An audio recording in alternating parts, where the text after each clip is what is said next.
So let's start with the airline that I used, Royal Air Maroc. In terms of, I was flying from Ottawa, so I took the flight from Montreal.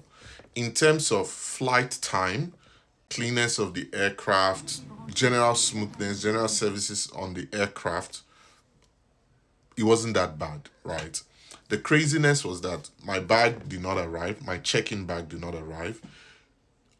Almost everybody that I spoke to on the flight, even my friends that took the flight a week before, their bag did not arrive, right?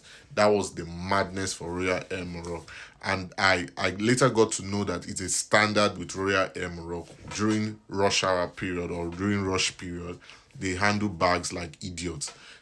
Bags generally don't arrive the destination with you, right? So outside of that, the flight itself wasn't bad. We missed our connecting flight in Casablanca because the layover time between the flight from Montreal to Casablanca and Casablanca to Lagos was just 1 hour. And because we had a delay in Montreal, we missed that flight. Now, in hindsight, the guy who handled the situation, who rebooked us, he handled it well because it was midnight.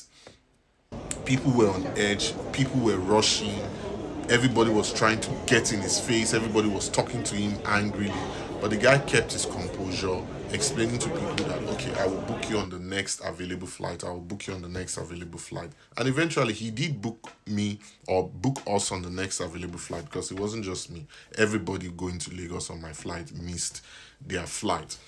And the next available flight was 1 p.m. the next day. So we landed at about 12 midnight, and the next available flight was 1 p.m. the next day. So it wasn't bad.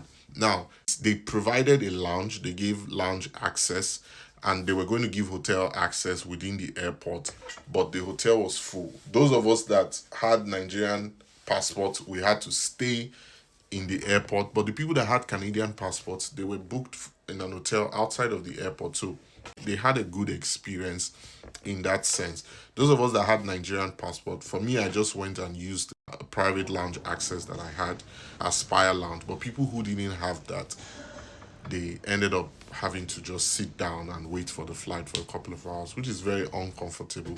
But the Casablanca airport itself is very nice because you have these stretcher chairs that you can lie down on. There were a lot of them. So Nigerians were complaining in Casablanca, but the real madness started when we landed Muitala Mohammed International Airport. That is where we started to see what shege really means at Muitala Mohammed International Airport.